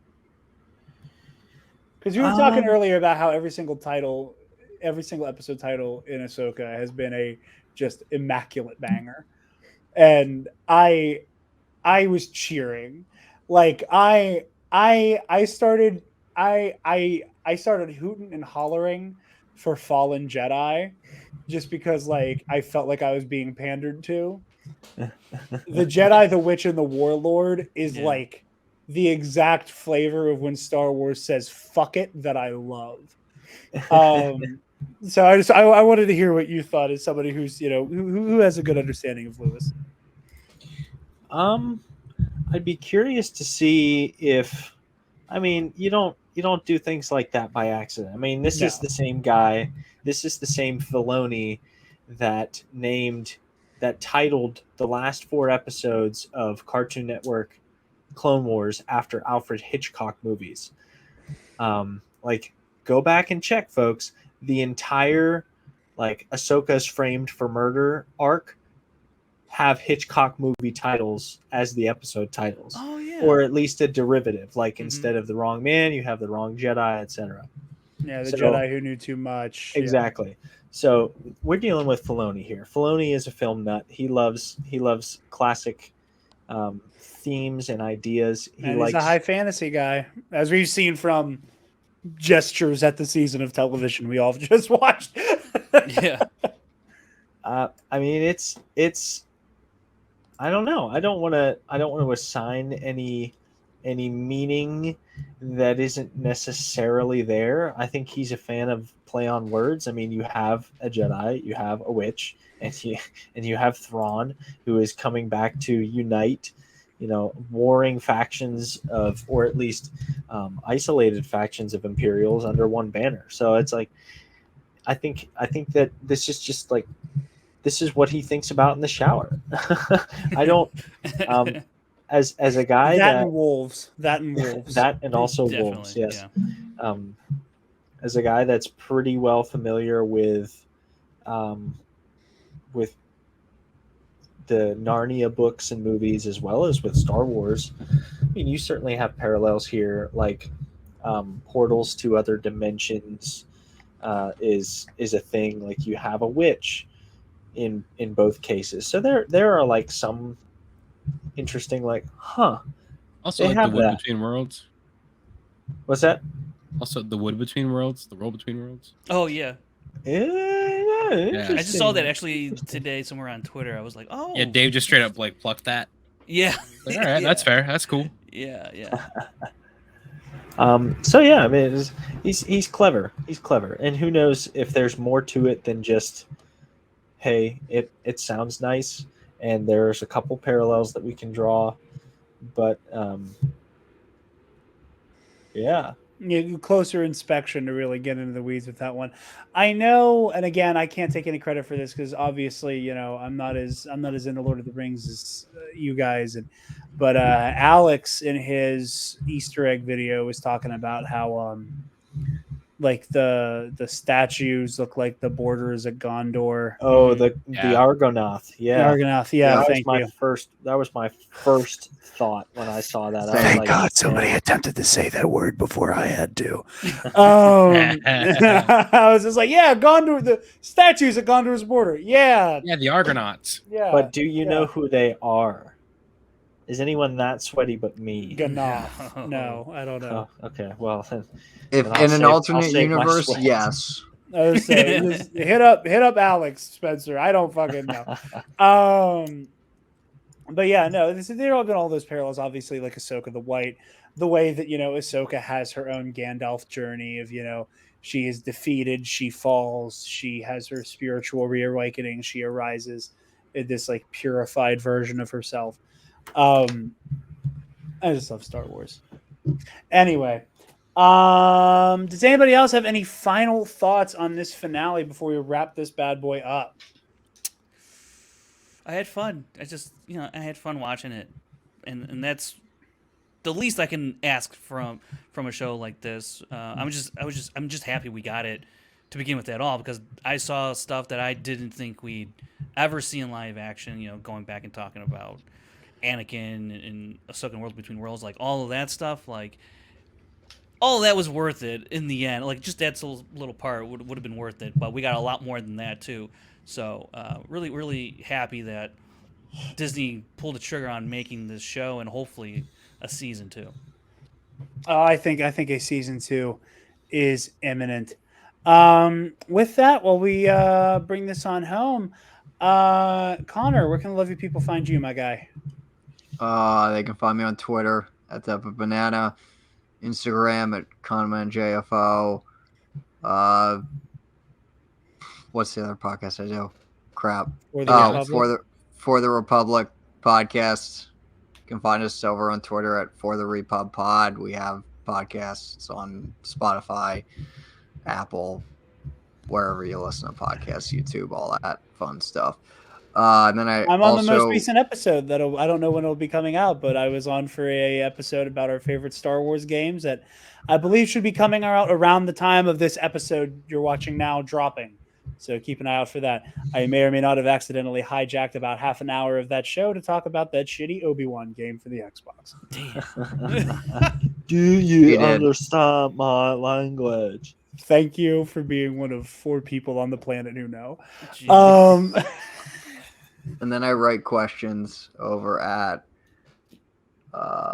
Star Wars in a Galaxy Epic Confrontations. You can find all of all the matches there over on the Star Wars in a Galaxy podcast YouTube channel. Which, again, I'm like getting to double plug on Connor's stuff. I don't know when it will be out. I know that Eli normally has like a turnaround time of like 2 or 3 days.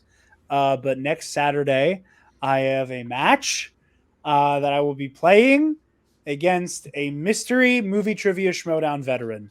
I don't know who it is. For those of you who've been keeping up with Epic Confrontations, a few months ago, I had a Legends Continuity exhibition match with the twice minted #1 contender, Alden Diaz. Every time I say that, I want to run into traffic. I want it makes my mouth burn. I can feel Alden laughing maniacally, like an entire country away. I can feel him getting more powerful every time I have to say it. But Alden won our Legends exhibition match, and the agreement was that if he won, he got to pick my next opponent after Scotty J-Ro, and he made it abundantly clear he was bringing someone in from the former big leagues. So I don't know who I'm playing. I know who it's not,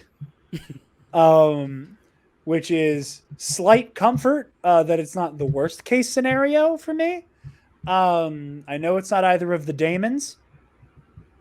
Thank God. That just would have been. Listen. Do I think I'd get knocked out? No. Will I win? No. I know it is not Thomas Harper, who I thought it was going to be.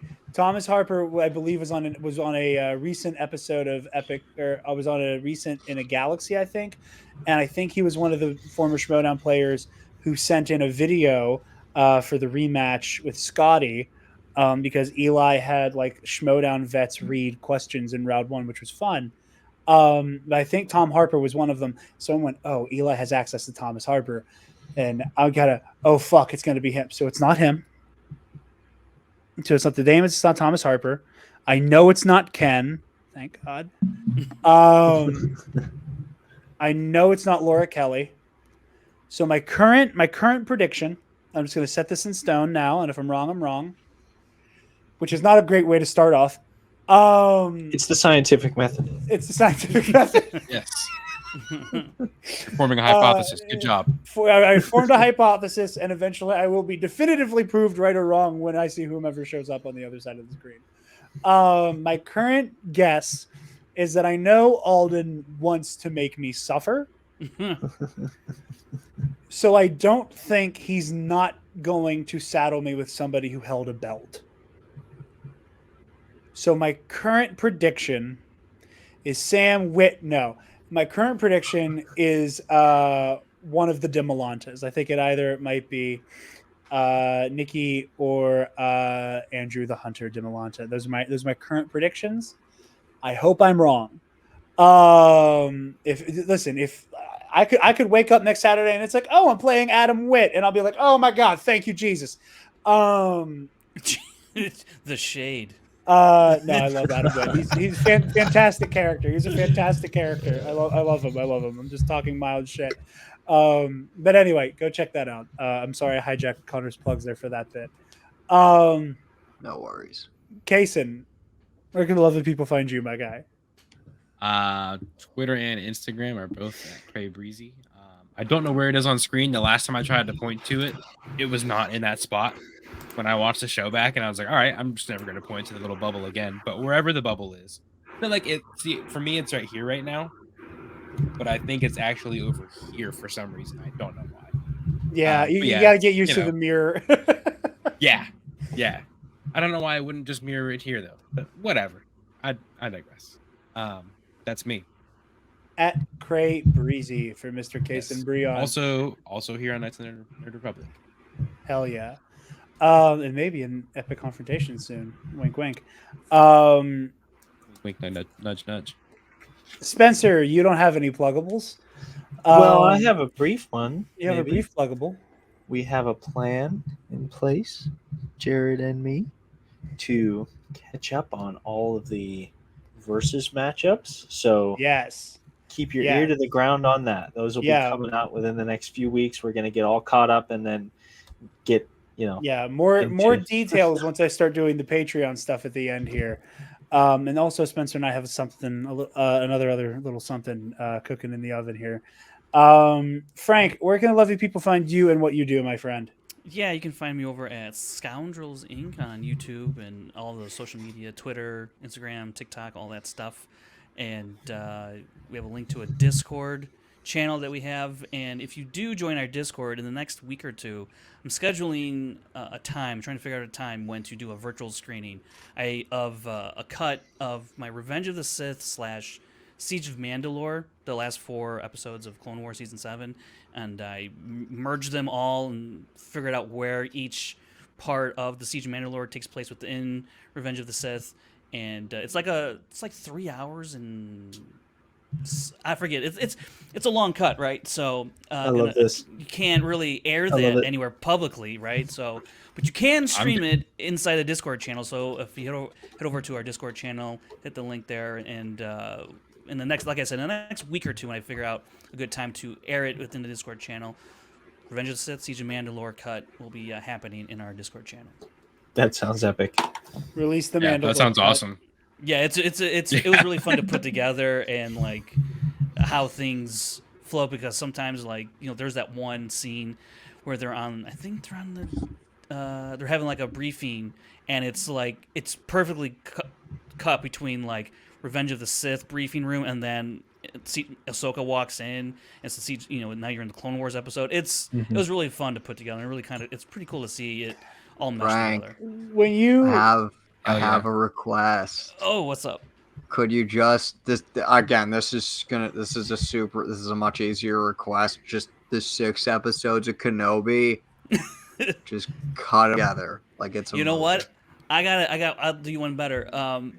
Kevin Smets, other co-host on Scoundrels, he has actually Smasher himself. He has actually made a Kenobi movie cut himself, and he even rescored it and took stuff out, moved stuff around. So hit him up on Twitter. He's not shy about sharing that thing at all. If you're looking for that type of thing, Kevin Smets is your guy. Kevin Smets is your guy. Kevin Smets is that guy. You know what? It's been a clipless show, which is unacceptable. Kevin Smets. Shot that dog at 12. I had to get that one in. Anyway, it's the end of the show, so it's all clips from this point out. You guys can find, first of all, go sub to everything Frank just said. Scoundrels Inc. is wonderful. Anybody who is a fan of the movie Trivia Schmodown, may she rest in peace.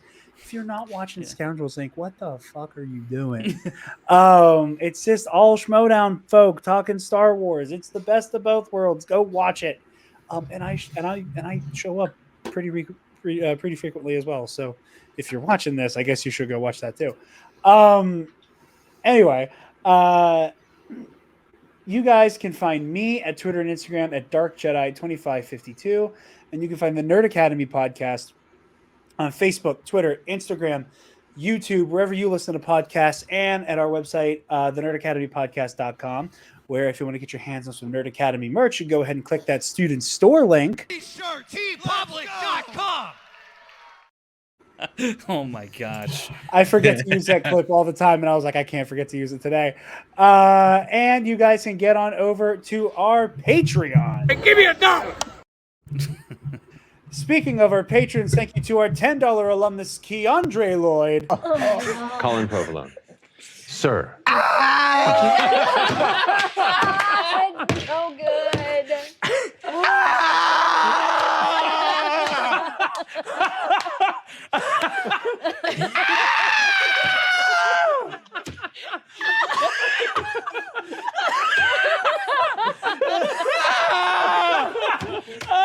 yourself, Colin! Steal yourself! This is me stealing myself. These are all designed to have no context. And two, the context for it is very funny. Keandre is also a big fan of Dimension 20. And when he decided he wanted to retire the clip of the guy doing a backflip at opening night of Spider-Man No Way Home, I was like, you know what? We've bonded over loving Dimension 20. That was the perfect clip. And to our other $10 alumnus, Elix Jones, a.k.a. Paco. All right, ladies and gentlemen.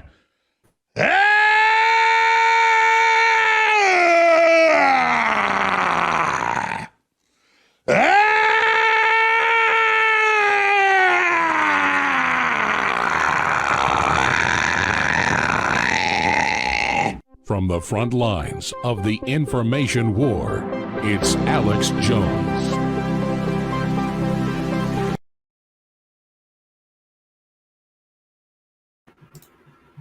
Okay, before I do the last one, I just want to say, so for what it's worth, it has been a very long time since anyone who's on screen has seen the Patreon shoutouts, because I have done the intros by myself after the fact.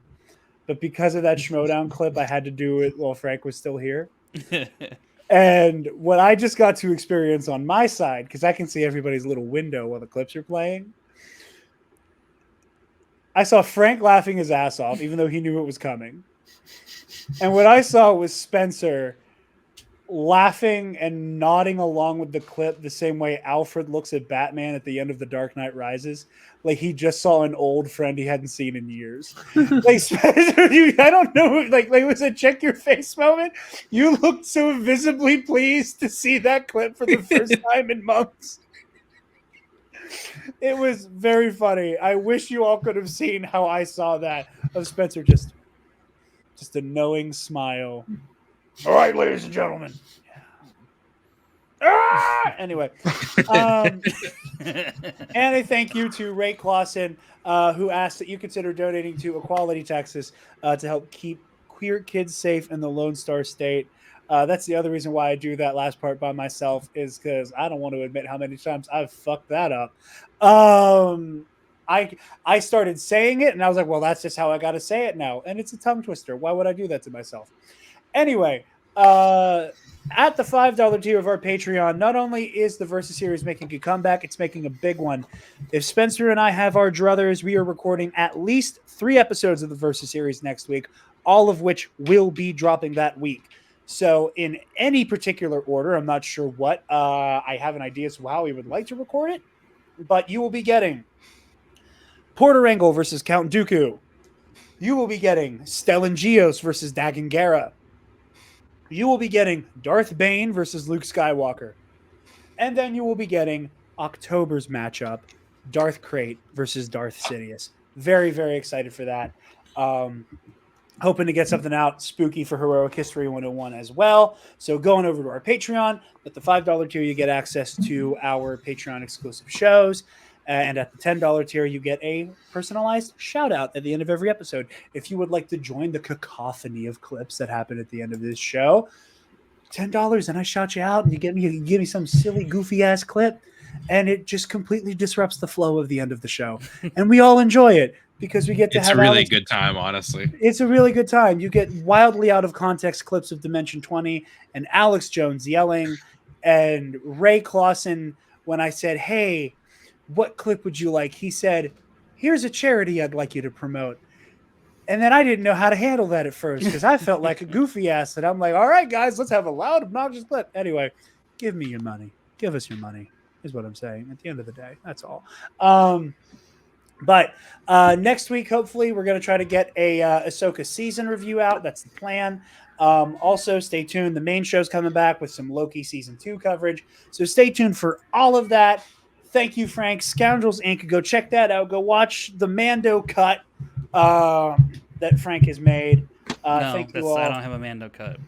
Did I say Mando? Yeah. Well, the Siege of Mandalore is what there you go. Yeah, that's what I meant. Siege of Mandalore. Yeah. That's what I meant by Mando cut. Gotcha. You said that, and then I confused myself. Yeah, well, I was like, I didn't fuse like Mando seasons 1, 2, and 3 together. That could have been, I don't know. That sounds like a hell of a ride. But anyway, thank you all so very much. We are honored that you have joined us, and may the Force be with you always. Stop! Move away from the cookie jar!